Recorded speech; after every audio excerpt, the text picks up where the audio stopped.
e o Fábio já descreveram, na época do auge da crise na América Latina, a gente decidiu, bom, então vamos tentar divulgar a pesquisa, mostrar o que está acontecendo nas escolas.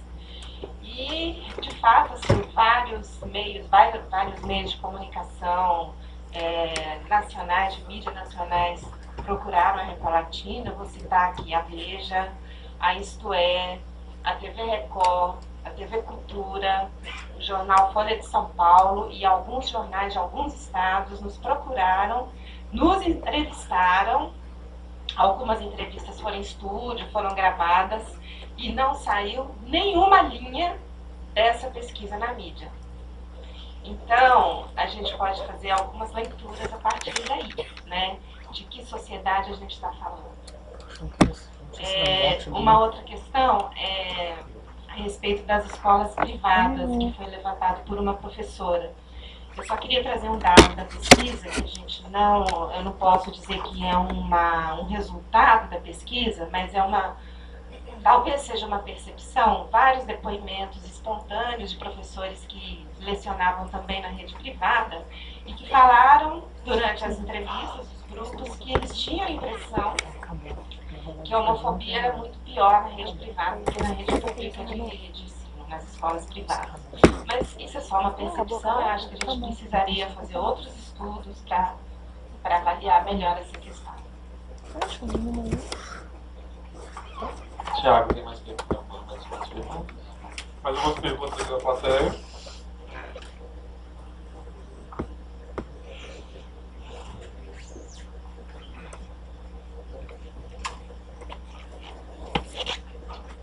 Helena, de volta ao armário e fora das escolas.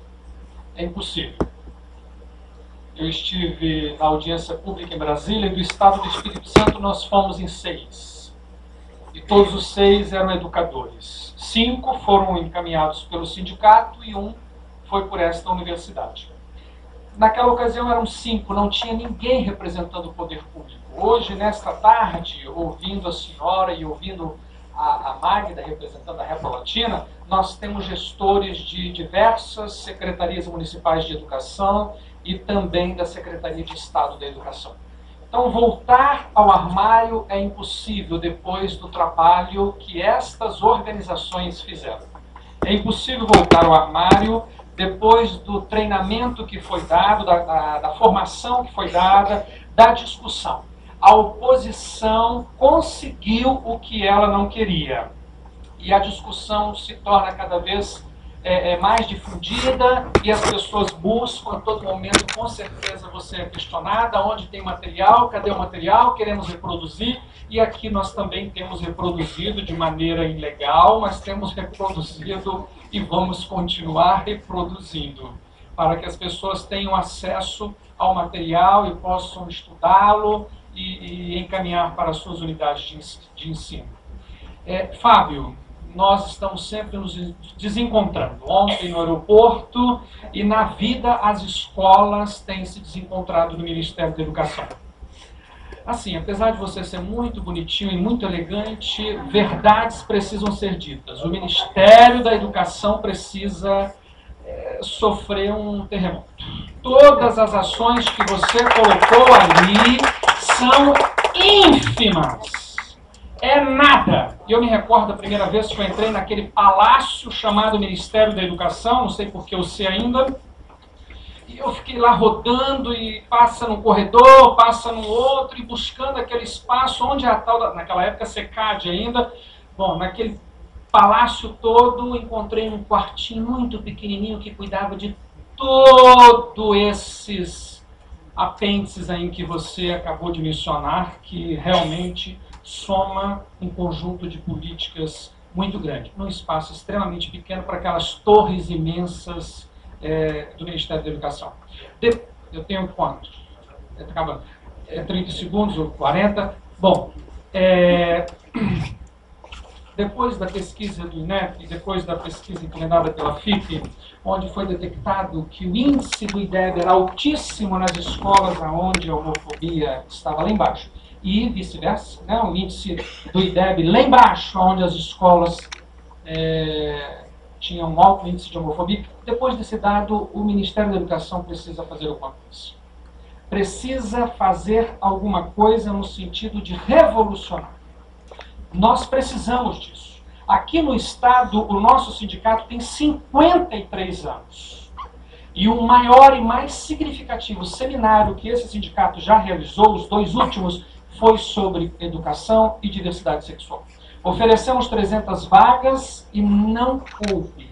Tivemos 900 pedidos. Estou mencionando isso para dizer que nós da educação queremos discutir isso.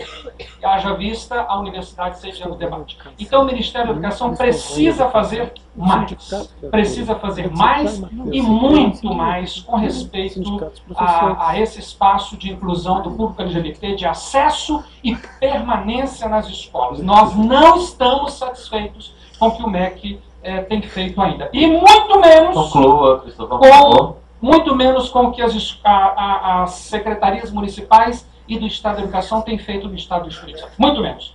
Só para terminar, Darcy não é mais como é. Movimento social e universidade já foi o tempo. Aqui em cima da mesa, na mesa, nós temos um movimento social representado por a doutora Magda, e é doutora mesmo, o doutorado, ela fez doutorado com 32 anos. E temos também a Helena com doutorado também. O movimento social e acadêmico estão muito próximos, essa distância já acabou há muito tempo. O movimento social é formado, é acadêmico e faz a discussão junto com a universidade.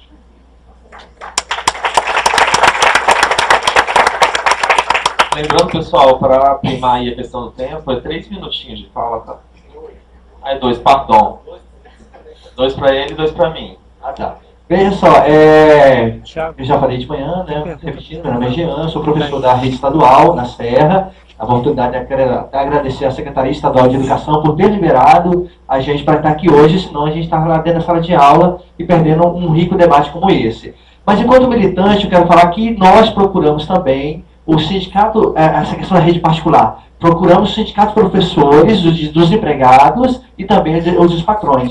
Nós lá, mandamos ofícios, protocolamos e tudo mais. Até hoje, desde o ano passado nós protocolamos esses ofícios. E até hoje não recebemos resposta de nenhum dos dois. Nem do sindicato dos patrões, e nem do sindicato dos empregados. Lamentavelmente. Ao contrário do sindicato da rede dos professores da rede pública que está aqui presente, e também da SEDU estadual que se faz presente. E nesse sentido, eu quero me reportar particularmente à SEDU estadual que se faz aqui, o Everaldo e os demais colegas, porque no currículo estadual já consta homossexualidade e direitos humanos para professores de história do 2º ano do ensino médio. E aí, Everaldo, eu percebi esse ano lá na escola de trabalho o desespero que foi a professora de história em abordar o assunto. Ela não tinha elementos. Né? A sorte nossa, porque nós lá no